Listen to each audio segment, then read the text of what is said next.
গতকালকে রাতে 9:30টার দিকে আমাদের বৈষম্যবিরোধী ছাত্র আন্দোলনের যে পটিয়ার যে প্রতিনিধিরা আছে তারা জুলাইয়ের প্রথম দিন হিসেবে মোমবাতি প্রজ্বলন কর্মসূচি শেষ করে বাসায় যাচ্ছিল। তখন তারা রাঙ্গামাটির একজন ছাত্রলীগের পোস্টের নেতাকে দেখতে পাই। তাকে দেখার সাথে সাথে তাকে ধরে পটিয়া থানায় সোপর্দ করার জন্য নিয়ে যাওয়া হয়। কিন্তু যখন পটিয়া থানায় নিয়ে যাওয়া হয় তার যে কুকীর্তি এবং তার পোস্টেড লিস্টগুলো দেখানো হয়, তারপর আসলে পটিয়া থানার ওসি ওই ছাত্রলীগকে তার নামে কোনো মামলা নাই এই কারণ দেখিয়ে গ্রহণ করতে চায়নি। অথচ যেহেতু কার্যক্রম নিষিদ্ধ এবং ছাত্রলীগ আগে থেকেই নিষিদ্ধ, সেই হিসেবে নিষিদ্ধ সংগঠনের একজন কর্মী হিসেবে তাকে আটক করাটা এবং তার নামে মামলা দেওয়াটা ওসির একটা গুরুত্বপূর্ণ কাজ হইতে পারত। কিন্তু এটা না করে যখন ছাত্র জনতা এবং আমাদের বৈষম্যবিরোধী ছাত্র আন্দোলন সহ ছাত্র দল, ছাত্র শিবির এবং আরো কয়েকটি সংগঠনের ছেলেপেলেরা একসাথে তার সাথে কথা বলতে যায়, তখন তাদেরকে ভিতরে আমাদের ছাত্রদের উপর হামলা করা হয়। হামলা করার পর যখন তারা হাসপাতালে ভর্তি হয়ে দ্বিতীয়বার আমাদের শহর থেকে বৈষম্যবিরোধী ছাত্র আন্দোলন চট্টগ্রাম মহানগরের যুগ্ম আহ্বায়ক রিদওয়ান সিদ্দিকী থানায় এসে কথা বলতে আসে, তখন তাকে আটক করে দ্বিতীয় দফায় 12:30টার দিকে পুলিশ 8 গাড়ি গ্রাম্য পুলিশ নিয়ে এসে তাদের উপর হামলা চালায়। যখন হামলা চালাই তখন আমাদের ভাইদের সংখ্যা ছিল 40 থেকে 45 জন, কিন্তু পুলিশের সংখ্যা ছিল 300 জনের মতো এবং ট্যাগ দেওয়া হয়েছে আমাদের নেতাকর্মী এবং ছাত্ররা নাকি মব করেছে।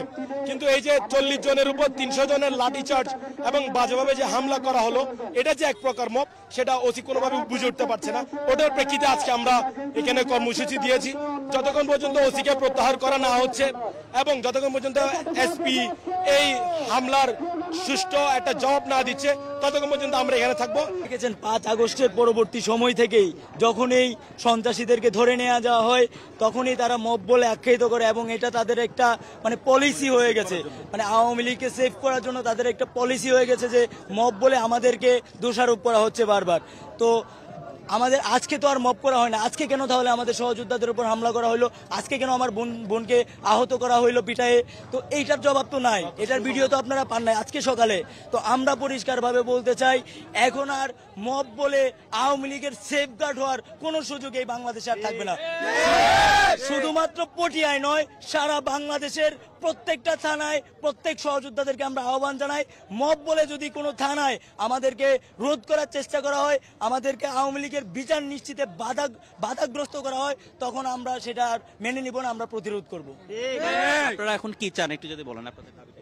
আমরা অনেকবার বলেছি যে এই যতক্ষণ পর্যন্ত এই পটিয়া থানার ওসিকে অপসারণ করা না হবে এবং হামলার নেপথ্যে থাকা সার্কেল এসপি এবং সেকেন্ড অফিসার যারা এই হামলার নেপথ্যে ছিল তাদের প্রত্যেকের বিরুদ্ধে যতক্ষণ পর্যন্ত ব্যবস্থা নেওয়া না হবে এবং ওসিকে বাধ্যতামূলক অপসারণ যতক্ষণ পর্যন্ত করা না হবে ততক্ষণ পর্যন্ত আমাদের এই ব্লকেট কর্মসূচি চলবে।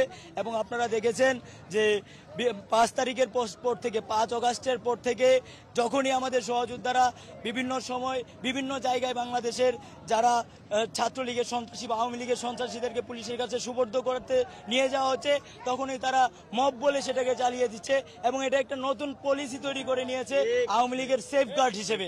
তো আমরা পরিষ্কারভাবে বলতে চাই, সেই পলিসি আর প্লে করার সুযোগ দেওয়া হবে না।